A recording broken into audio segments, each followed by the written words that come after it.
and welcome to Yes for Success. I'm your host, Gary Ryan from Organisations That Matter, and it's a pleasure to be with you here for Module 3, the core concept. This is really, really powerful and essential that you understand this concept as we go through creating your OTM plan for personal success as part of this Yes for Success program.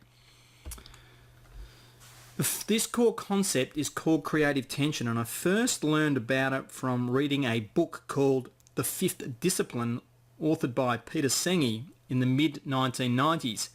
And I later discovered that he had a mentor, an artist in fact. Now, Peter Senge, I should explain, is a senior academic and leadership expert from the Massachusetts Institute of Technology, particularly in the space of organisational learning. And one of his mentors is a chap called Robert Fritz. And Robert had written a book called The Path of Least Resistance, which is really, really powerful. And in that book, Robert explains this concept of creative tension. Now, what's interesting about Peter and Robert's relationship is that Robert is an artist. He comes from an artistic background and is also a film director, quite famous. If you look up Robert Fritz, you will find some very useful information about this concept of creative tension from him. So I learned this concept initially from Peter Senge, and then later through my research a bit more in depth from Robert Fritz, and I found this concept to be extremely powerful.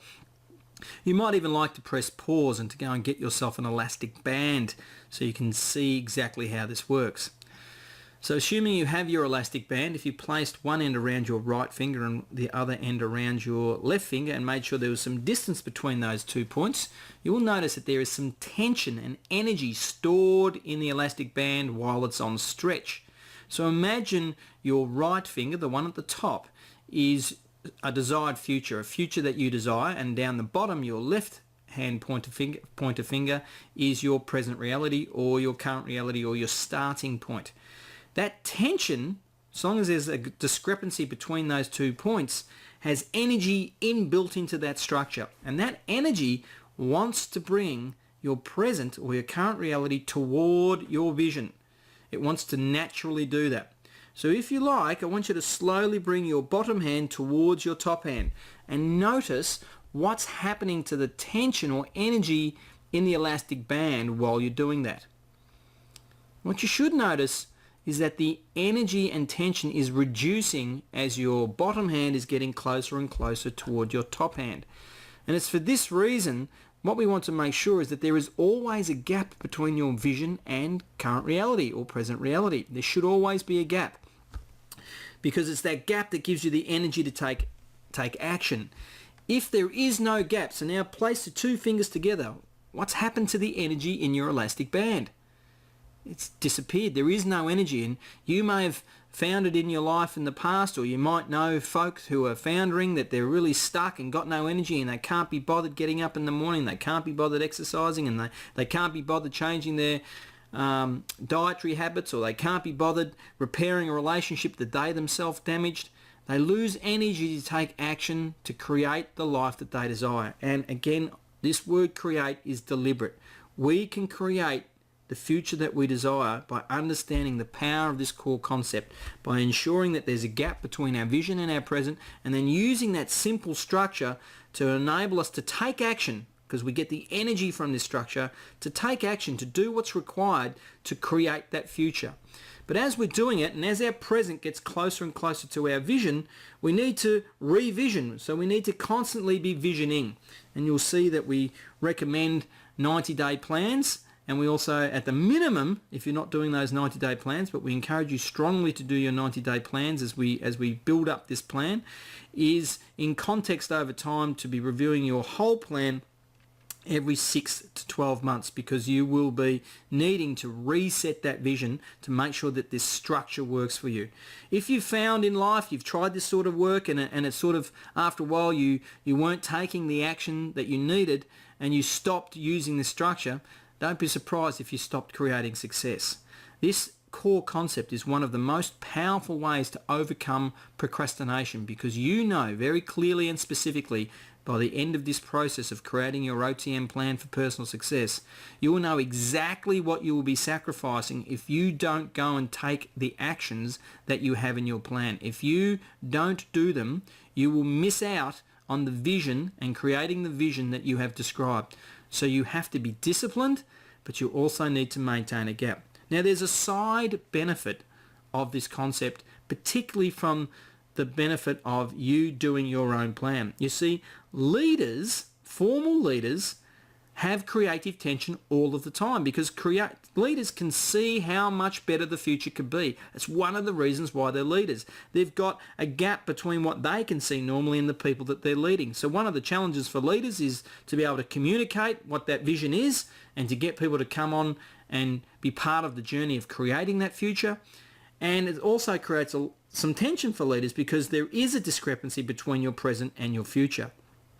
Now, sometimes your future is just getting away from your present reality. I'm not going to suggest that that's not powerful. It is. But in the research I've done over time, we actually do need to have positive things in our future that we're striving to go towards, that over the long run, having some of the main aspect of your future being positive and being something that you wish to create, rather than your future being just moving away from things in your present that you don't like, is actually more powerful. Now, you will need both. At the start, you will have things in your present that you wish to move away from, but you've also got to try, if you can, to recognize what's the positive side of those things that I'm trying to create. So if I'm in a situation where I'm in a bad relationship, okay, I want to move away from the bad relationship. In the future, I want to have strong, healthy relationships, whether it's with this person or someone else or other people. I'm not even naming that right now. I'm just saying that in the future, I want to have strong, healthy relationships. Similarly, if you're working in an organisation right now and you really hate it, it's just not you, then right now you might want to move away from that. But you want to move toward working in an organisation that respects you as a human being and, more importantly, respects your talent and values your contribution to the organisation. As just a couple of examples of what I'm talking about. So this elastic band, this core concept is extremely powerful, and as we'll see, it's embedded all the way through our planning process. I'd like to recognise Jock McNeish, who has provided these following illustrations, starting with this one, and I'd like you to just press pause now and just take a moment, and if you're doing this with your partner, have a conversation about what's this illustration saying to you about success. So I'd like you to press pause now and have a quick conversation, or even if it's just a few thoughts yourself about what's this illustration saying to you about success. Welcome back. Many people have reported in the face-to-face workshops that creating success is a step-by-step process and that there's certain things that you need to do. People have suggested that maybe the order's not quite right for them because maybe they've already got a level of finance but they're lacking in self-awareness and education, so those steps don't necessarily work. And a lot of other people say, you know what, I agree with all of the steps, but I don't see them as being separate steps. I see them as being something that you have to work on consistently together all of the time. And you know what? They're right. In order to move from our present to our desired future, our career, our health, our relationships, our financial situation, our education, which is really lifelong learning, and our self-awareness, all need to have some level of being worked on at the same time, which is why we asked Jock to draw this illustration. So just press pause now, take a moment to have a look at this illustration and again see what's it saying to you. Okay, welcome back again. In particular, a lot of people notice this person in the back part of the illustration. And you deliberately can't read the elements, the core elements of their wheel that aren't there because, well, it really doesn't matter which 3 of the 6 they've got. The reality is they're missing some of them. Now, from a society perspective, if this person's got finance and career, a lot of society would suggest that that person is successful. But actually, if they're missing relationships, if they're missing health, if they're missing to a degree an approach to lifelong learning, they could actually get stuck even though they've got money and a career status. And I've worked with people like that over time. It's why they've come to me, because they've been stuck and realised, you know what, I'm not actually happy. I'm not creating the success that I desire. Now, the person on this wheel, I often ask the audiences I work with whether it looks like it's easy to be doing that balancing act.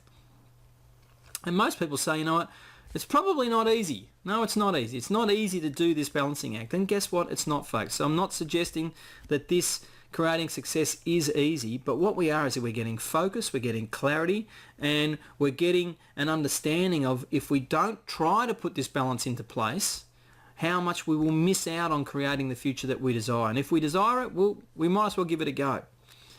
Now, the other question I ask people is, who do you think is the happiest out of these two right now? And 99% of people say this person on top of the wheel. So yes, let's recognise this can be hard work, can be challenging work, but they're probably happier than the other person because they've got all aspects of the wheel working. And that's exactly right. Now, what I would like to really plant in your minds is that I'm not saying that happiness should all wait in your future. That this plan is about creating happiness in the future. And in the meantime, you've got to work hard and there won't be much happiness, but it's okay because you'll be happy in the future. Well, you literally could get hit by a bus tomorrow. So we do want to have as much happiness in our present as we possibly can, and in doing so, increase the chances of having at least the same level of happiness, if not more happiness in the future.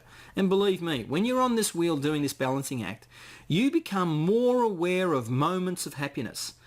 So it might be with your health. You might walk 10 kilometres, or you might get back into indoor soccer, or it might be you start going to the doctor and you find out about a health issue and you get something done about it, and how you feel once you've made that success. It makes you happy. It might be something that you do in your career and this assignment that you're part of and this project, and it comes through and it's a success and you feel happy about that. You might notice yourself with your self-awareness resisting to have a go at someone because that might be your normal nature. When you realise how destructive that behaviour can be, and you stop yourself and you walk out of a meeting and you think, you know what, I'm really proud of myself. I controlled myself there. I showed some emotional intelligence. You know, in your relationships, or you might save some money, or with relationships again, it might be one of your children does something that you've been working hard as a parent to educate them about, and they do it, you know, they stand up or they make a really good choice and you just feel so happy.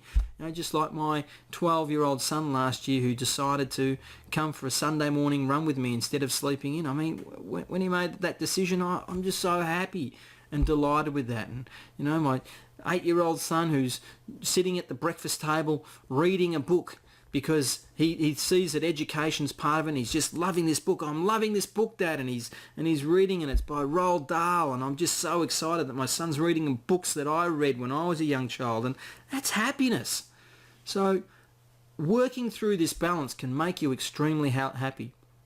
Something else I need to highlight is, in reality, the parts of the wheel, or the key elements of this wheel are not actually equal. We've drawn them equal for the sake of the diagram, but in reality, when you're starting a new job, your career is going to take over. If you're going back to postgraduate education, or you're studying in your undergraduate education, or you're going into the police force and you have to study for that, you know, education is going to take a major part or chunk of your life, and so on and so forth for the other key elements. The issue is, and this is where people often make mistakes with creating the success they desire, is that when certain elements of your key elements do require a lot of a focus and attention, you need to make sure that you're at least doing maintenance work in the other areas.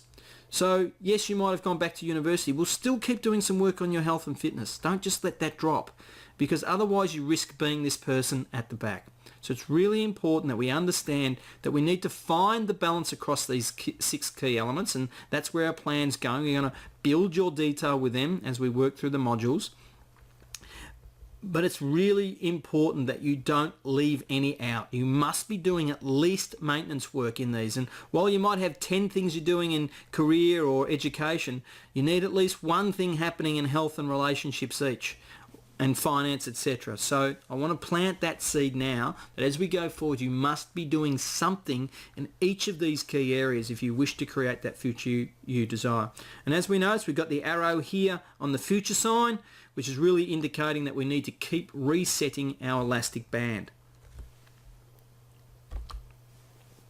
Now, we're going to come up in the next couple of modules where you will start to really get focused on the time frame that you're going to set for your plan. But I'd like to plant that seed right now. What time frame is the top of your elastic band going to be? And your time frames can be flexible, and we're all different. Some of us will be more comfortable in the shorter term, and others of us will be much more comfortable with the longer term. Statistically, more people are comfortable with the shorter term than the longer term. However, it's important that you do challenge yourself with whatever time frame you choose. So it might be whole of life or retirement, or there might be key age milestones, or in 5 to 10 years, or in 1 to 5 years, or 1 year beyond graduation. If you've got some major events, I really suggest you do the major event plus 1 year. So if it's when I turn 30, well, aim at 31 rather than when you're just 30. It's amazing the difference this plus one effect can have in the power of your plan, so that you're thinking slightly beyond. And I know that's challenging, but ideally you don't want the top part of your elastic band to be really easy and comfortable. There has to be some tension in there, okay? So it's really important that you focus on a time frame that is uncomfortable, and you can readjust it. You can adjust it down or you can adjust it up as we go along. But I want you to start thinking about what's the time frame you're going to use for your plan as we move forward. Now, your desired future can include statements like, I will know the answers to some of my burning questions, such as, I will know the answers to some of my burning questions. This was powerful. At the whole of life level, your top of your elastic band, your vision, can include having answered a whole bunch of questions. So right now you don't have to know what the answers are. This is one of the things that stops a lot of people from writing plans for personal success, because they don't know what their answers are. And so if they don't know what their answers are, how can they write a plan? Well, there is one answer that you do know, and what that is you want to know the answer in your vision or your future to your current questions. So again, in your future, you want to know the answers to your questions. So what might some of those questions be? Well, let's download the exercise. So if you haven't done that, please download the exercise now. And to turn questions into statements, outcome statements, this is this process we're going to go through, and I'm going to give you some examples as we do this. So please download the exercise and have that ready. What you need to do is to, in step 1, identify the questions you would like to have answered in your desired future. So here's a couple of examples of what those questions might be. One is, what are the characteristics of the work that I will find fulfilling? That's one question that you might like to know the answer to, that currently you don't know the answer to that question. So in the top of your elastic band, currently you do not know the answer to this type of question. A second example. What type or types of physical activity will I enjoy doing and on a regular basis? Again, right now, you might be in a health situation where you don't know the answer to that question. But in your future, you would like to know the answer to that question. Step 2. Once you've written out your questions in step 1, what we want to do is turn these questions into outcome statements in step 2. So please go to the bottom box in your exercise sheet and do that. Let's have a couple of examples. So that first question will turn into an outcome statement, which is, I will know the characteristics of the work that I will find fulfilling. So the top of my elastic band is, I will know the characteristics of the work that I will find fulfilling. The bottom of my elastic band is, currently, I don't know the characteristics of the work that I will find fulfilling. We can see how we set the elastic band up. In example 2, you would change the question to, I will know what type or types of physical activity I will enjoy doing on a regular basis. So we've taken our questions and we've turned them into outcome statements. Again, understanding that in our present reality, at the bottom of our elastic band, we currently don't have the answers to these questions. Now you see, humans are amazing explorers. We've created the world that we live in through our ability to explore. So your ability to explore will come to the fore as you explore your answers to these questions. You will go on a journey to discover what your answers are, and that will actually be what you've got in your plan. So When you're exploring, if you come to a dead end, is that a bad thing? The answer's no, it's not. You just put a cross through that dead end and know, okay, I don't need to go back down there again. I'm going to now go down this path over here. Whereas if you think there is only one right answer and you come to a dead end, that can be like the end of the world. That can be like the sky falling in. It's so powerful to understand this idea of exploring. And for you to create the success that you desire, you will need to do some exploring. No doubt there will be some aspects of your future that you currently don't know the answers to, the questions, but you have got the questions. And the beauty of the questions is, as we saw back in Module 1, at our prime chart level, they give us a lot of focus at the top. So at the prime chart level, again, this is whole of life, which is longer term. And as we move through the charts down to the level 3 action charts, the time frames that we're talking about with our steps to take are getting shorter and shorter. Now, the elastic band concept, you will see it says elastic bands at multiple levels, is like fractals. And if you've never heard of a fractal, fractal's like a snowflake or like a broccoli sprout, where it's the same structure embedded inside each of the structures. It's just the same structure again and again and again and again. Or if you've ever stood in a lift and you've got a mirror on one side and a mirror on the other, and you can see the image of yourself being repeated time and time again and getting further and further away. So it's the same concept here with our planning for personal success with the elastic bands, where they're going to be fractalized, if you like, from our prime level chart all the way through to our action level charts. Now at the whole of life level, and I've spoke about Robert Fritz before, the artist, imagine that your future is very much like a blank canvas, and what you're doing is you're filling in that canvas, and you've got an idea at the start. You've got some idea, so it's a bit of an outline like you can see with this artist now, and you start to fill it in. The process of building your plan, when we get to the level 2 support charts, often means that there's an impact, an iterative effect back onto our prime chart, where we actually get even more clarity about that picture of the future that we're creating, because we went to another level of detail, and maybe that level of detail is about having explored and discovered the answers to some of our questions. So once we know the answers, we've got much more focus and clarity even at that whole of life level. And the same thing again when we get down to our level 3 action charts. The process of going through this planning is very iterative. Your first plan will not be as good as your 10th plan. Okay? The strategies and actions that you come up with won't be as good the first time around, and that's one of the reasons why your initial membership here, providing you've taken out a membership level that does give you the minimum 2 years, you've got up to 4 cycles, and if you're doing once every 3 months, that's 8 cycles of planning where you can get better and better and better. Your plans will become better and your actions will become better, and you will become more and more skilled at creating the future that you desire. If you just do it once, you'll get some successes, but you won't find that you'll get the full success, because like anything as adults, the first time we do something, well, we expect to be 8, 9 and 10 out of 10, but in reality we might only be 3, 4, 5, 6, 7 out of 10 the first time. So we've got to understand there's room to improve even with this planning process. Again, it's an iterative cycle, and we'll get better and better at it. And that detail at that whole of life level, we can get clearer and clearer and clearer for us as we work through building and creating, just much like this artist is there, as they're filling in the canvas. The image of what they're trying to create gets clearer and clearer. So it starts off, it's just an outline, it's just fuzzy, but as they go through the process, it gets clearer and clearer. And it means as we go through the process of building our plan, your vision will get clearer and clearer. And it's okay to change it as that clarity comes along as we work our way through. I'd like to share some thoughts on this whole visioning idea from someone I learned some lessons from, called DeWitt Jones. Now, DeWitt Jones was a National Geographic photographer. The National Geographic is a little yellow magazine initially, and of course there's a lot of TV shows that are created by National Geographic in the modern times. Now, DeWitt Jones discovered that the work he was doing with photography is very much aligned to this idea of personal visioning.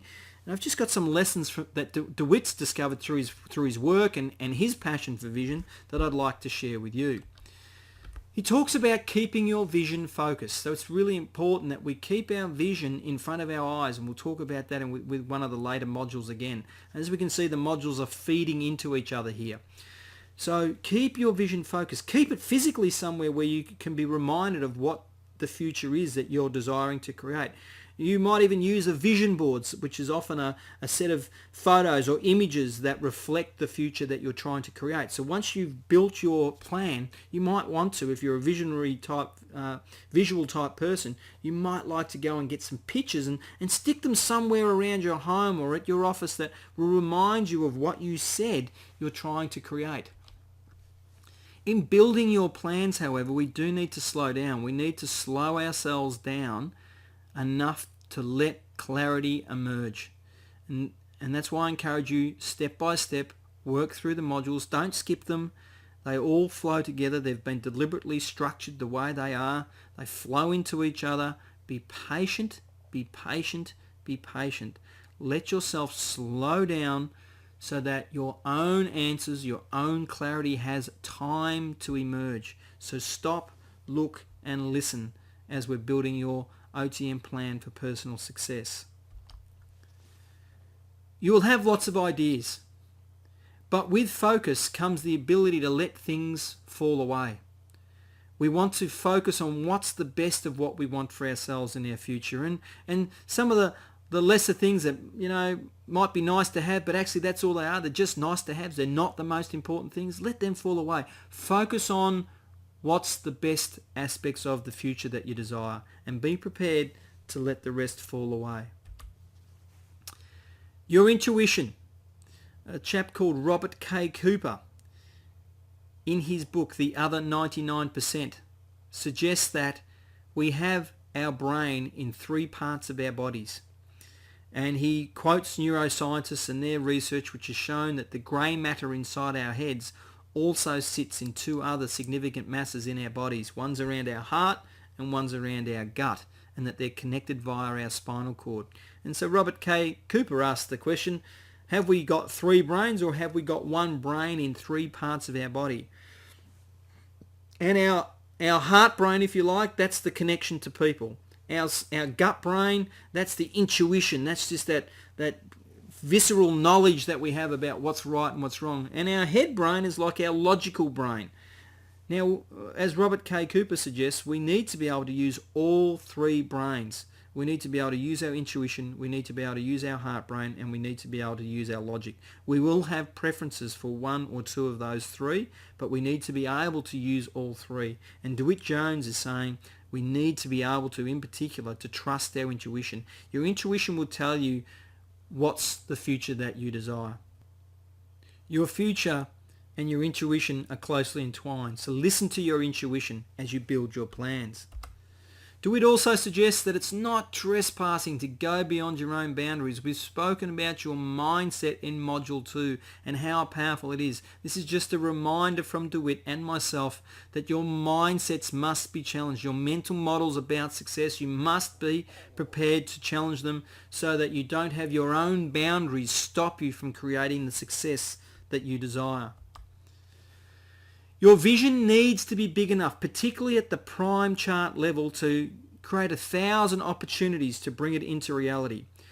So an example of having it too tight, if I was to say I want to be the CEO of Disney, well, that's a great vision to have, but maybe it's too tight. The question is, why do I want to be the CEO of Disney?